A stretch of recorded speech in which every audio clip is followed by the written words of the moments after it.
Hello guys, welcome back to my channel. कैसे हैं आप सभी? आई होप आप सभी अच्छे होंगे। दोस्तों, आज मैं एक ऐसे विषय के बारे में बात कर रहा हूँ। सीधे शब्दों में बताऊँ तो मैं फाइनेंस से रिलेटेड बात कर रहा हूँ। यानी कि मैंने इसको फेस किया है। मैं बहुत ज़्यादा परेशान था, मैं डिप्रेशन में आ गया था। ये अगर मैं बताऊँ अपनी बात कि मैंने कब फेस किया था, कब ये कैसी चीज़ हुई, तो ये सब मेरे साथ मेरे एक जानकार की वजह से हुआ था, क्योंकि मैंने उस पर भरोसा कर लिया था। वो मेरी सबसे बड़ी गलती थी। कहता ना, जल्दी किसी पे भरोसा नहीं करना चाहिए, वो सबसे बड़ी गलती थी। मैंने उसको अपने आईडी से उस पर वो दिला दिया, उसको मोबाइल एक, और जिस कंपनी से फाइनेंस कराया उस कंपनी के बाद आज सब भी जानते हैं उस कंपनी को। ऐसी जानी पहचानी उसकी बाइकें भी आती हैं उसकी इलेक्ट्रॉनिक्स के आइटम भी आते हैं, आप सभी जानते हैं उस चीज़। मैं उसका नाम नहीं लेना चाहूँगा। मैं बल्कि एक पर्टिकुलर कंपनी के बारे में बात नहीं कर रहा हूँ, मैं सभी कंपनियों के बारे में बात कर रहा हूँ इस चीज़ के बारे में। क्योंकि मैंने देखा है इस चीज़ के बारे में कि कंपनी किस तरीके से आपको इस चीज़ के लिए लालच देती है, बट जब उस चीज़ को आप ले लेते हैं और फिर बाद में जब नहीं हो पाती है आपसे, आप उसको पूरा नहीं कर पाते, तो वो आप कैसे कैसे तरीके से परेशान करती है अपने एम्प्लॉइयों को बेच के, या फिर उनको जिनको इन्होंने वो दे रखा, ठेका दे रखा एक तरह से। मतलब मान लीजिए कि अलग तरह के बाहर के वो होते हैं बंदे जो ये सब काम करते हैं, कमीशन बेस होते हैं या किसी भी तरीके से, जो भी है मुझे नहीं पता मैं किस तरीके से बात कर रहा हूँ। हो सकता है किसी को ये बात मेरी बुरी भी लगे और कईयों को समझ में भी आए, और इससे रिलेटेड कई वीडियो बन भी चुके होंगे। अब मैंने सोचा कि आज इसलिए वीडियो में बना दूँ, क्योंकि मैंने कल एक ऐसी खबर पढ़ी जो सेम मेरे से संबंधित थी, तो इसलिए मैंने ज़रूरी समझा कि इस पर एक वीडियो ज़रूर बनना चाहिए। तो मैं आज इस वीडियो को बना रहा हूँ। तो बात ये हुई कि मैंने जब उसको मोबाइल दिलाया, डाउन पेमेंट उसी ने दिया था, बस आईडी मेरी लगी थी, तो मोबाइल मैंने दिलवा दिया, सारे काम हो गए। भाई सामने वाले ने कही कि ठीक है, अब मैं पेमेंट में टाइम से दे दूँगा, तेरे को कोई टेंशन लेने की ज़रूरत नहीं है। मैंने दिलवा दिया। मैंने कहा क्या होगा यार, दे देगा, कोई दिक्कत नहीं है। अब भाई साहब 2 महीने गुजर गए। 2 महीने में मेरी हालत ऐसी हो गई कि कंपनी वालों की तरफ से इतना प्रेशर आया मेरे को इतना परेशान, इतना टॉर्चर किया गया, मेरी हालत ऐसी हो गई मरने जैसी। मैं बहुत ज़्यादा डिप्रेशन में आ गया इस चीज़ की वजह से। वो घर पे आके मेरे को परेशान करके जाते, दिल्ली से फ़ोन आते, मतलब ऐसे झूठ बोले जाते मुझसे कि आपके खिलाफ़ लीगल नोटिस निकला है, कि मतलब ऐसी बातें हो रही थी। मैं समझ नहीं पाया उस चीज़ को। फिर मेरे भाई है, मेरी मामी का लड़का, उससे बात करी कि वो उसी चीज़ में काम करता था। उसने मुझे बताया कि ये सब नहीं होता, ये सब धमकाने के लिए किया जाता है, अपना वो निकालने के लिए। इसमें कोई डरने वाली बात नहीं है, ये नहीं कर सकते कुछ ऐसा। मैं थोड़ा रिलैक्स हुआ। फिर धीरे धीरे मैंने इस चीज़ की कोशिश करी, जैसे तैसे मैंने उसको कई उससे पैसे लिए, फिर इस चीज़ को सेटलमेंट भी किया, और फिर जैसे तैसे मैंने इस चीज़ को क्लियर करवा के फिर इसको ख़त्म किया। और मैं आपको बताऊं, और वो ज़्यादा बड़ी अमाउंट भी नहीं थी। उसके 15,000 का मोबाइल लिया था, और 15,000 के मैंने 15,000 के मैंने 35-35 हज़ार रुपये दिए।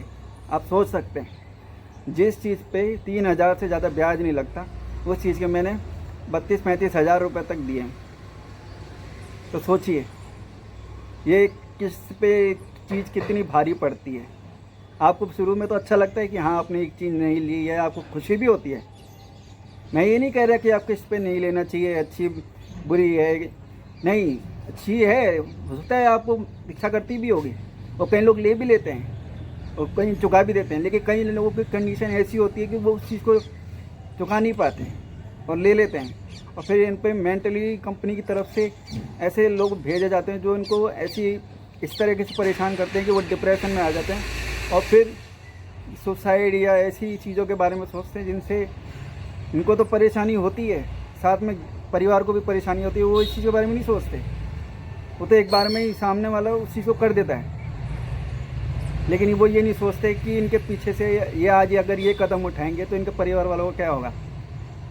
वो इस चीज़ के बारे में नहीं सोचेंगे। तो मैं ये कहना चाहता हूँ कि आप अगर कोई चीज़ आपको पसंद आ रही है तो आप ऐसा कीजिए, आप मान लीजिए वो उसका प्राइस ऊपर है, आपके पास जेब में 20,000 है और आपने पसंद करी 50,000 की चीज़, तो आप थोड़ा रुक जाइए, या तो आप थोड़ा जमा कर लीजिए, बाद में ले लीजिएगा। तो क्या इससे क्या आपको संतुष्टि भी मिल जाएगी, लेकिन कम से कम आप उसे मेंटली टॉर्चर से उससे तो बचेंगे जिस चीज़ से कई लोग गुजर चुके हैं। क्योंकि मैंने इस चीज़ को फेस किया है, तो मैं नहीं चाहता कि आप भी ये सब फेस करें। क्योंकि देखिए, इसमें आप तो परेशान होंगे, साथ में आपकी फैमिली भी परेशान होगी, क्योंकि इससे आपको नुकसान हो रहा है। फैमिली वाले अलग परेशान होंगे कि भाई हमारा बच्चा ऐसा क्यों हो रहा है, क्या हो गया उसको।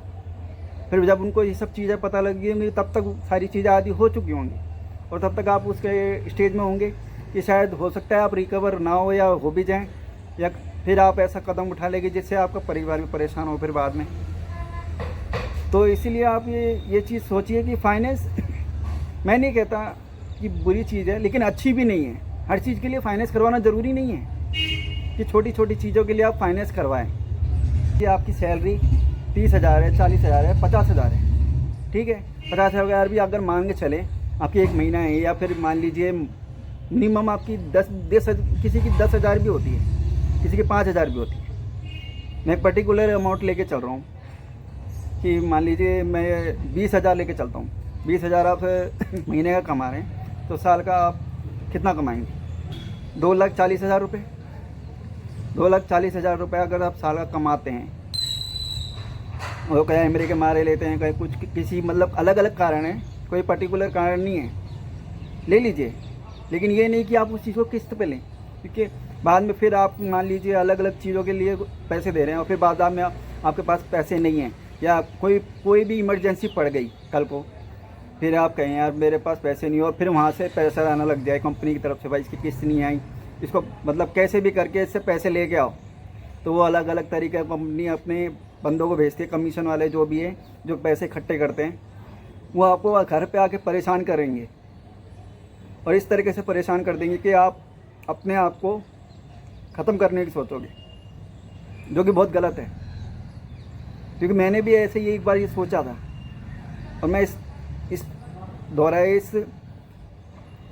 चौराहे पे पहुंच भी गया था, लेकिन वो तो मेरे भाई की वजह से मैंने उस चीज़ को समझा, मेरे दोस्तों ने उन सब ने मुझे समझाया, और फिर जैसे तैसे मैं इस डिप्रेशन से बाहर भी आया। और फिर मैंने कसम खा ली कि मैं ज़िंदगी में कभी मोबाइल कभी किस्त पे नहीं उठाऊंगा। भले ही लेट ले लूँगा, लेकिन किस्त पे नहीं उठाऊंगा, क्योंकि मुझे पता है अगर इससे मुझे परेशानी हुई तो मेरी फैमिली भी परेशान होगी, और मैं वो नहीं चाहता। मैं कमा लूँगा, लेकिन धीरे लेट जोड़ के वो लेट ले लूँगा, सस्ता भी चलेगा। मैं ज़रूरी नहीं है कि मेरे को इतने अमाउंट का एक मोबाइल चाहिए या यही वाला चाहिए। जब मेरे पास पैसे हो तब मैं उस चीज़ को ले सकता हूँ, लेकिन नगद लूँगा, किस्तों पे कभी नहीं उठाऊँगा इस चीज़ को। गाड़ी मोबाइल की बात है ना, ये मतलब मोबाइल एक ऐसी चीज़ है जिसके लिए आजकल लोग किस्तों पे उठा लेते हैं उसको, और बाद में फिर इतना बुरा वो होता है मेंटली कि आदमी परेशान हो जाता है। तो मैं आपसे यही कहना चाहता हूँ कि आप कुछ भी करें, लेकिन मोबाइल जैसी चीज़ के लिए लोन ना ले। मैं यही कहना चाहूँगा कि इससे आपको ही परेशानी होगी। और ये जितनी भी कंपनियाँ हैं जो आपको फाइनेंस देती है मोबाइल पे, ये सब आपको एक तरह का लालच देती है ताकि आप मोबाइल खरीदो। इससे उनका काम तो हो रहा है, नौकरियाँ मिल रही हैं, लोगों का काम हो रहा है, घर चल रहे हैं, मेरे को पता है ये सब चीज़ें। लेकिन ये मैं आपके भले के लिए कह रहा हूँ कि आप ऐसा ना करें। बाकी आप समझ सकते हैं इस चीज़ को, ये मैं आपकी सुविधा के लिए ये बात कह रहा हूँ, कोई गलत इरादे से नहीं। मैं किसी के मन को ठेस नहीं पहुँचाना चाहता, मैं सिर्फ आपके परिवार की तो इस चीज़ को समझें। क्योंकि देखिए हर किसी का परिवार उस चीज़ को नहीं समझेगा, हो सकता है कुछ समझ भी जाए, कुछ ना समझे। कि भाई कुछ कहे भी, कई परिवार वाले ये कहते भी हैं कि तुमको किस चीज़ की जल्दी थी, हमसे बिना पूछे तुम रुक जाते, या फिर थोड़ा सब्र रख लेते कि किस्तों पे लाने की ज़रूरत है। और जब तक वो चीज़ समझ पाते हैं तब तक ऐसी चीज़ें हो जाती है जो नहीं होनी चाहिए, और फिर परिवार अपना है, परिवार फिर वो हिस्से में पहुंच जाता है जो नहीं होना चाहिए। मतलब एक ऐसा इंसान जिसने वो चीज़ ना चाहते हुए भी करना नहीं चाहता, लेकिन ले ली, उसका मन काबू नहीं था कि हाँ मुझे लेनी है, और उसने उस चीज़ को ले भी लिया, लेकिन उसने उसका आगे का नहीं सोचा कि आगे क्या होगा, क्योंकि आगे का हम नहीं बता सकते कि क्या होगा क्या नहीं होगा, क्योंकि आगे का कोई नहीं बता सकता भविष्य में क्या होने वाला है क्या नहीं होने वाला। अगले पल का नहीं कह सकते हम अगले पल में क्या होने वाला है। हाँ, लेकिन हम इस चीज़ के बारे में ज़रूर सोच सकते हैं कि हम अपना आज सुधारेंगे तभी हमारा कल सुधरेगा। हम अपनी इच्छाओं को कंट्रोल कर सकते हैं। हमें कोई चीज़ पसंद आती है तो हम उसको रुक के ले सकते हैं, ताकि हम उस चीज़ से गुजरे नहीं, परेशानी से ना गुजरे। तो मैं ये सब इसलिए मुझे ये वीडियो बनाना पड़ रहा है, नहीं तो मैं इस तरह का वीडियो नहीं बनाता। मैं या तो फिर अलग तरीके, क्योंकि मैंने ये अभी मेरा नया चैनल है और इससे पहले मैं वीडियो डाल चुका हूँ, लेकिन ऐसे वीडियो मैंने आज तक नहीं डाला कभी भी। ये मेरा पहले, क्योंकि मैंने जब वो खबर पड़ी मैंने सोचा कि इस पर एक वीडियो तो बनना ही चाहिए, क्योंकि मन कर रहा था कि इस पर ये चीज़ मैं बताऊं दुनिया को। आप हो सकता है मेरी बात समझ में आपको कम आ रही हो या आ रही हो अच्छी तरह से। मैं पूरी कोशिश कर रहा हूँ कि आपको वो बात अच्छे से क्लियर कर सकूँ। तो आप इस चीज़ का ध्यान रखिए कि आप अगर कोई आपको चीज़ पसंद आ रही है तो आप उसको किस्त पे ना उठाएं। स्पेशली मोबाइल की बात कर रहा हूँ, क्योंकि मोबाइल जैसी चीज़ के लिए आजकल फाइनेंस होने लग गया। नहीं, पहले ऐसा नहीं होता था। पहले सिर्फ बड़ी बड़ी चीज़ों के लिए, जो घर, कार या फिर अदर चीज़ें जो भी हैं, उसके लिए फाइनेंस होता था। लेकिन आजकल कंपनी वालों ने क्या किया कि मोबाइल पे भी फाइनेंस शुरू कर दिया है। वो इन्होंने इसलिए कहा कि भाई वो अपना काम बढ़ाना चाहते हैं, वो ये चाहते हैं कि हमारा प्रॉफिट कैसे बढ़े, हम अपना मतलब कंपनी का मुनाफा कैसे बढ़ाएं, वो चीज़ पे फोकस करना चाहते हैं। उनको इस चीज़ से मतलब नहीं है कि आप पेमेंट कैसे करेंगे, क्या पेमेंट कैसे करेंगे। उनको तो बस अपने पैसों से मतलब है, उनको अपना पैसा मिलना चाहिए कंपनी वालों को, उससे ये मतलब नहीं है। जैसे आपने देखा होगा, इससे रिलेटेड काफ़ी पिक्चरें भी बन चुकी हैं, फाइनेंस से रिलेटेड, ये लोन से रिलेटेड, तो उन सब में भी यही चीज़ें बताई गई हैं। आदमी फाइनेंस इसलिए लेता है कि हाँ भाई उस टाइम भाई ज़रूरत है, मेरे पास इतने पैसे नहीं है, मैं उस चीज़ के लिए लोन ले सकता हूँ, और ये सुविधा हमको दी भी गई है, और उसके बदले वो कंपनियां हमसे ब्याज वसूलती भी हैं और हम दे भी देते हैं। लेकिन कई बार ऐसा होता है कि हम किसी कारण बस उस चीज़ को नहीं दे पाते, या वो किस्त नहीं दे पाते, उस महीने की वो ड्यू हो जाती है कि फिर भी, या फिर कोई इमरजेंसी आ जाती है। लेकिन क्या है, कंपनी वाले उनको पैसा चाहिए।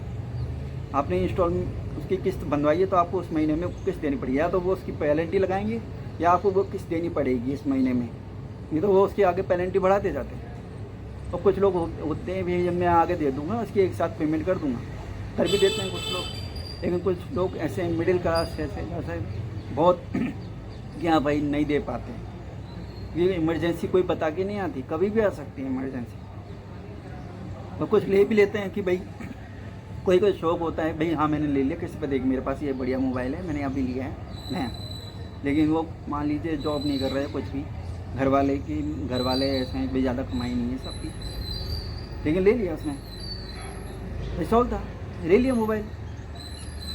लेकिन उसने इस बात में नहीं सोचा कि उसने अपना शौक तो पूरा कर लिया, मोबाइल ले लिया, किस्त पर उठा लिया, लेकिन कल को उसके साथ क्या होगा तो उसको कुछ नहीं पता। उसने अपना शौक पूरा कर लिया, भाई एक महीने की किस्त दे दी, दूसरे महीने की दे दी।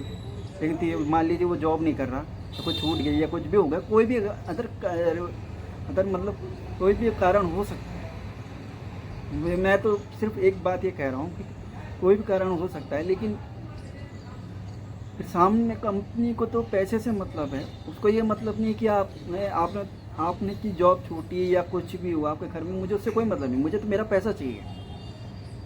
आप कहीं से भी पैसा दो, और अगर नहीं दे पाओगे तो वो आपको मेंटली टॉर्चर करना शुरू कर देंगे। अब वो आपको अलग अलग तरीके से अलग अलग नंबरों से फ़ोन करेंगे, अलग अलग चीज़ें बोलेंगे, या आपके घर पर आएंगे, आपको घर पे बेइज्जत करके जाएंगे। और ज़्यादातर यही होता है, कुछ कंपनियां यही करती हैं वो घर पे जाके उस आदमी की बेइज्जती करती हैं क्योंकि भाई उसने लोन लिया है तो उसको लोन वो चुकाना पड़ेगा, और वो उससे ऊपर वसूलते हैं। और इस हालत में आदमी डिप्रेशन में चला जाता है क्योंकि उसकी हालत ये नहीं होती कि भाई वो समय वो पैसा चुका पाए, क्योंकि उसकी कंडीशन नहीं है इस समय, वो कोई प्रॉब्लम में है, या फिर उसको मतलब नहीं है कंपनी को तो अपने पैसे से मतलब है।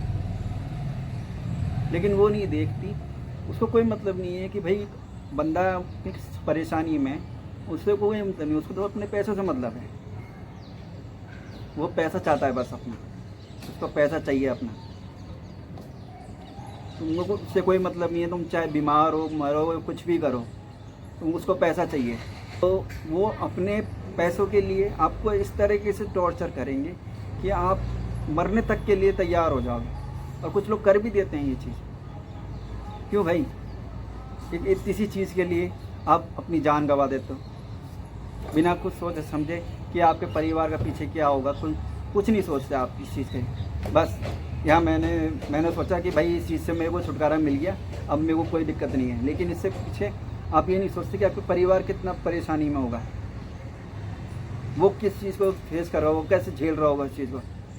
तो कंपनी वाले इस चीज़ के बाद भी नहीं रुकते। वो तुमको तो पैसा चाहिए, चाहे आदमी मर गया हो चाहे भले ही, हमको तो पैसा चाहिए, कैसे भी चुकाओ। कंपनी वालों को कोई दया धर्म नहीं है भाई साहब आप लोगों से। उनको तो बस अपने पैसों से मतलब है। चाहे आप कैसे भी किसी तरीके से दो, पैसा दो हमको, जो आपने लोन लिया है उसको चुकाओ बस। और वो आपको लॉलीपॉप देते हैं और आप ले भी लेते हैं, लेकिन उसके पीछे कितनी सारी चीज़ें होती हैं वो आप नहीं समझते। और ये आपको कहते हैं ना इतने % ब्याज रेट है, इतने % ये आपको, लेकिन बाद में धीरे धीरे वही चीज़ बढ़ती चली जाती है और फिर आपकी पूरी फैमिली पिस जाती है। कई बार तो मैंने देखा है ये सब चीज़ें, फेस किए हैं। तो पिक्चरों में भी ये सब चीज़ें आती हैं और दिखाई भी गई हैं, इस पर कई सारी पिक्चरें बनी हुई हैं। लेकिन मोबाइल चीज़ ऐसी है जिसके लिए इंसान छोटे से छोटा मतलब लेने के लिए तैयार रहता है। भाई मेरे को मोबाइल चाहिए, चाहे उसकी जेब में, चाहे उसकी इतनी कमाई ना हो या फिर उसके पास पैसा ना हो इतना, ऐसे भी मतलब उसको वो चीज़ चाहिए, मोबाइल तो चाहिए। मुझे ये पसंद आ रहा है, मैं इतना वाला मोबाइल तो लूँगा ही। तो किस्त पे उठा भी लेता है वो, क्योंकि देख भाई दुकानदार का तो माल बिक गया, कंपनी उसको पैसा दे दिया उसको। लेकिन अब कंपनी क्या है, जो आपको कंपनी ने आपको लोन दिया इस पर, उसको वो लोन चाहिए और आप हर महीने की किस्त बन गई और वो ब्याज भी वसूलेगी। लेकिन जिस महीने आपने किस्त नहीं दी उस महीने वो ये पेनल्टी लगाएगी। मान लीजिए आपकी ये किस्त ड्यू हुई, दूसरी किस्त ड्यू हुई, 2 महीने हो गए, 2 महीने से आपने किस्त नहीं दी और तो पेनल्टी भी लग गई। लेकिन जैसे ही तीसरा महीना है और तीसरे महीने में भी आपने किस्त नहीं दी, फिर उसके बाद कंपनी आपको इतना मेंटली टॉर्चर करने के लिए शुरू हो जाएगी कि अलग अलग तरीके से नंबर, अलग अलग वहाँ से फ़ोन आ रहा है, यहाँ से फ़ोन आ रहा है कि भाई आपके खिलाफ़ लीगल नोटिस इशू हो चुका है, आप कैसे न कैसे करके इसके पैसे पेमेंट करिए, या तो आप दिल्ली आइए, फिर या फिर आपके घर पे आके आपकी बेइज्जती करके जाएंगे। हर दूसरे तीसरे दिन ये कहीं ना कहीं से कहीं भी आप मिल जाएंगे। आप यातनाएं मतलब इतना परेशान करेंगे, मेंटली टॉर्चर करेंगे। मैं यही कहना चाहता हूँ कि आप मोबाइल जैसी चीज़ के लिए फाइनेंस ना लें, बस ये आपके भले के लिए। मैं कोई पर्टिकुलर उस हिसाब से नहीं कह रहा हूँ, मैं पर एक कंपनी के लिए, सभी के लिए। चाहे अमीर आदमी एक बार में ले लेगा, उसको कोई दिक्कत नहीं है, वो फाइनेंस नहीं कराएगा। लेकिन मिडिल क्लास वाला फाइनेंस करवाएगा क्योंकि उसको दिखाना है, उसको शो ऑफ करना है, उसको वो चीज़ अच्छी लग रही है। तो मैं ये आपके भले के लिए कह रहा हूँ। मेरा कोई ऐसा इरादा नहीं है किसी की भावनाओं को ठेस पहुँचाने का, मैं आपके सिर्फ भले के लिए कह रहा हूँ। क्योंकि मैं इस चीज़ से गुजर चुका हूँ, तो मैं नहीं चाहता कि आप भी उसी चीज़ से गुजरें। तो इस चीज़ को समझिए और सोचिएगा। अगर मेरी बात आपको कहीं भी समझ में आती है तो कमेंट बॉक्स में आप ज़रूर बताइए। मोबाइल के लिए जहाँ तक हो सके फाइनेंस ना लीजिए, रुक के ले लीजिएगा, नगद ले लीजिएगा बस। तो आप सभी अपना ध्यान रखिए।